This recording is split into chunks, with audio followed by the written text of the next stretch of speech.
إن أنتم إلا في ضلال كبير যেন তোমার কর্মপ্রবৃত্তি হেতু না হয়, কর্মত্যাগে যেন তোমার প্রবৃত্তি না হয়।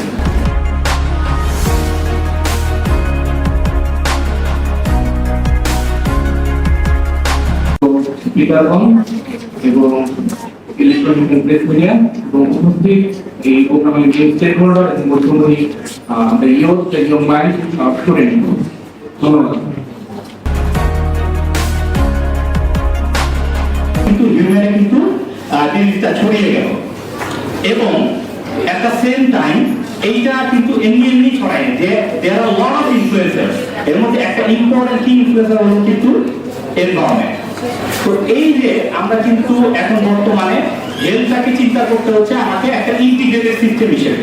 আমি কিন্তু শুধু যে কোনো একটাকে নিয়ে চিন্তা করলে হচ্ছে না, এই তিনটাকেই কিন্তু আমার চিন্তা করতে হচ্ছে।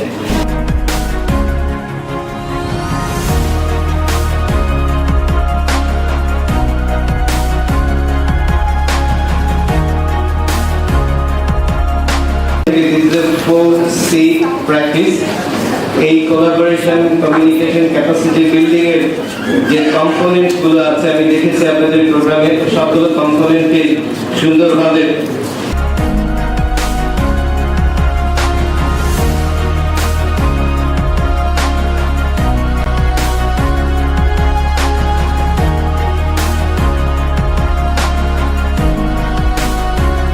Amin Al-Maruf, President of IVASU, President IVASU, Abu Said, এবং আমার প্রিয় সহকর্মী, একসময়ের কলিগ এবং কৃষি বিশ্ববিদ্যালয়, খুলনা কৃষি বিশ্ববিদ্যালয়ের মাননীয় উপাচার্য নাজমুল হাসান,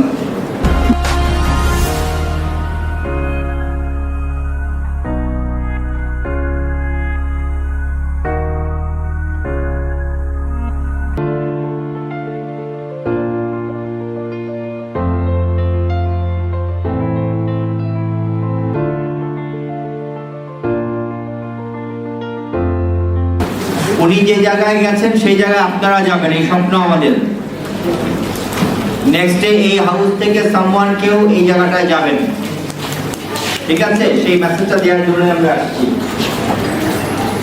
তো এই গ্রুপটা কিছু না, বিভিন্ন জায়গায় চাকরি করা একটা দল, যারা অ্যানিমাল হেলথ থেকে আসছে, যারা এমবিবিএস ডক্টর তারা আসছেন, যারা মাইক্রোবায়োলজিস্ট, যারা ফার্মাকোলজিস্ট, তারা সবাই চলে আসছেন এই প্ল্যাটফর্মে কাজ করার জন্য। আমাদের বাংলাদেশ এবং বিভিন্ন দেশ মিলাইয়া 700 বারা মেম্বার আমরা একসাথে বাংলাদেশে কাজ করতেছি। আমাদের মোস্ট অফ পার্টিসিপেন্ট মানে মেম্বার হচ্ছে young to middle age professional. আমার মধ্যাঞ্চলের দিকে তাকান, সেটি বুঝতে পারবেন what carbohydrate, this is the side view of myself, so what carbohydrate can do. So basically আমাদের যে বিষয়টি খাওয়া উচিত, যেটিকে আমরা খাওয়ার কথা আমাদের, সেই জায়গাটিও কিন্তু আমাদের একটি মেজর চ্যালেঞ্জ, আমরা কার্বোহাইড্রেট থেকে এনার্জি পাচ্ছি এবং সেটি আমাদের জন্য মেজর চ্যালেঞ্জেস। সো আমি এখন তিনটি ছবি দেখাবো, তিনটি ছবির মধ্যে কিছু মিল এবং ব্যামিল আছে। আমি যদি ওটা শেয়ার করে দেখা যে চমৎকার সেটিংস, ভালো ভালো খাবার দাবার আছে। আপনারা যারা যারা বুফেতে মাঝে মাঝে গিয়েছেন বা যাওয়ার সুযোগ হয়েছে তারা জানেন যে শেয়ারটনের বুফে অনেক বেশি এক্সপেন্সিভ। সেটি ওল্ড ঢাকায়, পুরনো ঢাকায় আমাদের অত্যন্ত জনপ্রিয় ইফতারি বাজার, প্রতি বছর যেটি নিয়ে কিন্তু মিডিয়া অনেক বেশি হাইপ হয় এবং সবশেষে খুব পাপের একটা ছবি। এই প্রত্যেকটি ছবির মধ্যে একটি মিল আছে, সেটি হলো সবগুলো খাবে এবং লোকজন প্রতিটা ছবিতে খুব মজা করে খাচ্ছে। তার মিডল কানেকশন আর দিস ফুডস আর সেফ হয়ে গেছে এই ভদ্রলোকের ম্যাক্সিমাম অ্যান্টিবায়োটিক কিন্তু রেজিস্ট্যান্স। তো আমরা আসলে কিভাবে ভালো থাকবো ভবিষ্যতে, আমাদের কোনো ইনফেকশন যদি হয় আমরা সেটা থেকে কিভাবে প্রতিকার পাবো যদি আমাদের অ্যান্টিবায়োটিকগুলো রেজিস্ট্যান্স হয়ে যায়। তো আসলে এটা খুবই অ্যালার্মিং যে আমাদের অ্যান্টিবায়োটিকগুলো রেজিস্ট্যান্স হয়ে যাচ্ছে।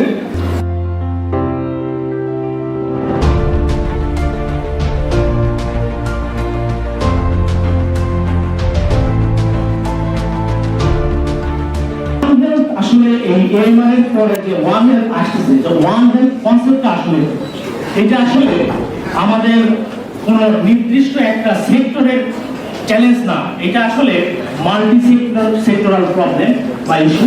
আর এইটাকে যদি আমরা ভালোভাবে হ্যান্ডেল করতে চাই তাহলে এখানে আমাদের শেয়ার রেসপন্সিবিলিটিস রয়েছে। আর এই যে বাংলাদেশে তথা বিশ্বে এখন যে ওয়ান হেলথ কনসেপ্ট, এটাতে আমরা যে স্ট্র্যাটেজিগুলো নিয়ে কথা বলতেছি তার ভিতরে প্রথমেই আমাদের ছিল অ্যাওয়ারনেস বিল্ডিং বা ক্যাপাসিটি বিল্ডিং, এর সঙ্গে যে আমরা প্রত্যেকটা সেক্টরে প্র্যাকটিশনারদের স্পেসিফিক ডায়াগনোসিসের বেসিসে ট্রিটমেন্ট। এছাড়া আমরা বারবার বলতেছি যে পাবলিক প্রাইভেট পার্টনারশিপের মাধ্যমে আমাদের অ্যাপ্রোচটা হওয়া উচিত। কিন্তু এরপরে যেটা আছে সেটা হচ্ছে যে আমরা বেশি বেশি ফোকাস করতেছি যে রিসার্চ করতে হবে, রিসার্চে আউটপুট নিয়ে আসতে হবে। তবে এটার কিছু লিমিটেশনও আছে যেটা আমরা পরবর্তীতে দেখবো।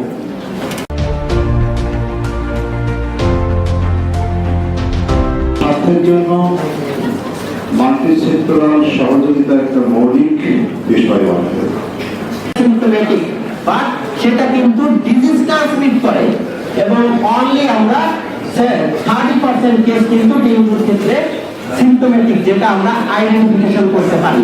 অতএব যে 70% আমার শহরে বা যে কোনো জায়গাতে রিমেইন আনডিটেক্টেড অবস্থায় থাকছে, সেটা দিয়ে কিন্তু অনেক বেশি মাত্রায় আমাদের সমাজে কিন্তু ডেঙ্গু ছড়িয়ে পড়েছে।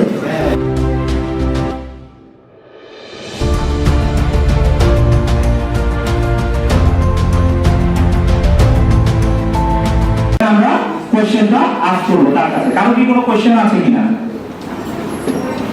জয়েন করা কিভাবে বা কি বিষয়ে আর কোনো কোশ্চেন আছে কিনা? তারপরে হচ্ছে সেখান থেকে সেরাম আলাদা করতাম, সেটার অ্যানালাইসিস করতাম, তারপরে হচ্ছে হেমাটোলজিক্যাল টেস্ট যেগুলো আছে সেগুলো করতাম। এরপরে একদম মনে হলো যে আসলে এটা তো করতেছি, মানে ল্যাব বেসড কাজ করতেছি, কিন্তু পেপারটা লিখবো কিভাবে। তো তারপরে হচ্ছে একটা পেপারের স্ট্রাকচারে কি কি থাকে, ইন্ট্রোডাকশন পার্টটাতে কি থাকে, অ্যাবস্ট্রাক্টে কি থাকে, আর রিসার্চটা আসলে কোশ্চেনটা করতেছে কি, what is the problem statement, এটা একটু বোঝার চেষ্টা করলাম। আমার জেনারেল অবজেক্টিভটা কি, তারপরে হচ্ছে স্পেসিফিক অবজেক্টিভটা কি, আর রিভিউ লিটারেচারটা কিভাবে করে।